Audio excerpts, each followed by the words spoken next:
Hello, welcome to Andrew Teaches Online. Today we're going to discuss... Okay, a couple of weeks ago we talked a little bit about chipping. I gave you a nice sort of basic formula to being good at chipping.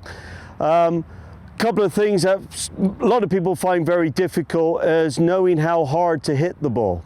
So this is something you really have to practice, but I'm going to get my putter out here. And if we're putting to the first flag, if I was on the green, let's start this one again. If I'm on the green and I have a putt to the first flag, I'll be swinging the putter at a certain speed to hit the ball that far. And if you just think of that when you get your 9-iron out, that it's exactly the same as you're trying to hit whatever this is. This is what, 7 meters or so putt. If you're just trying to hit a 7-meter putt, but you use your number 9, the loft will just get the ball up in the air and the ball will roll up towards the hole somewhere.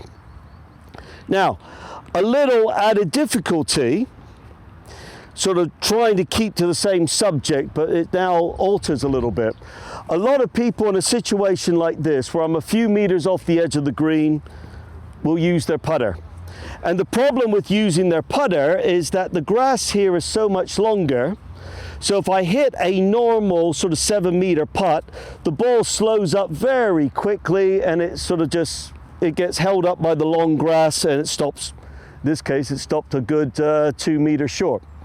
So if I'm now thinking, oh, I have to hit it harder because it's going to slow down, what will tend to happen is the ball will skim over this longer grass. So when I'm standing here and I go, oh, I need to hit it a few meters harder now, the ball will sort of like skim over and it ends up going 2 or 3 meters past the hole. So the beauty of using your 9-iron, get the right one, is that you can do that little same putting stroke, same speed as I would if I'm trying to hit the ball that far, back and through, and the ball just bounces up and you win yourself a beer. So that's cool. Now, you can use different clubs. I already talked about you can use your putter, and many times it's an advantage, even when you're not on the green, when it's very dry and it's very sort of hard and it's fast rolling. You could be 10, 20 meters off the green if the grass is cut very short. Sometimes using your putter is the best club to use. But I just want to explain to you that you can use different clubs to hit the ball to different targets. Even though I just knocked that one in the hole, if I find myself in a situation like this, I would not use my 9-iron, because the problem is that I cannot land the ball on the green. So when you're chipping, to be confident with how far the ball is going to roll, if you can get the ball to land on the green all the time, the greens are fairly constant. They're very consistent with the bounce.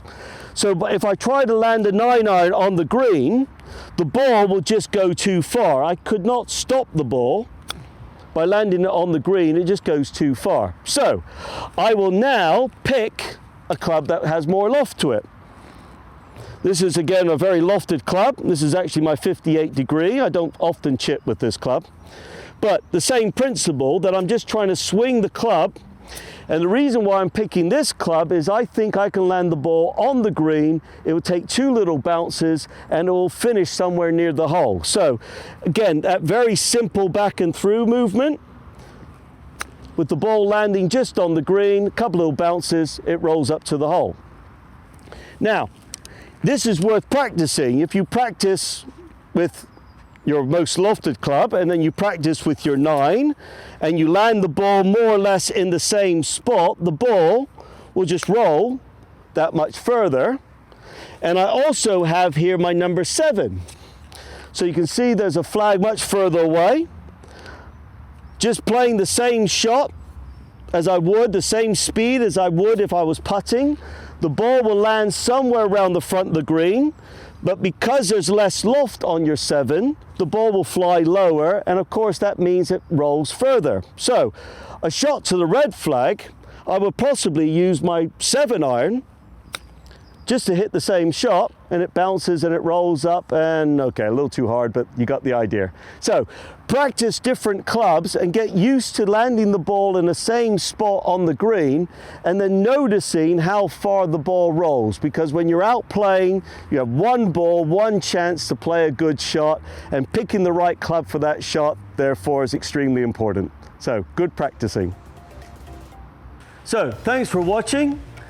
Stay tuned for the next exciting installment. But in the meantime, if you have any problems, you can always send in a request or a question.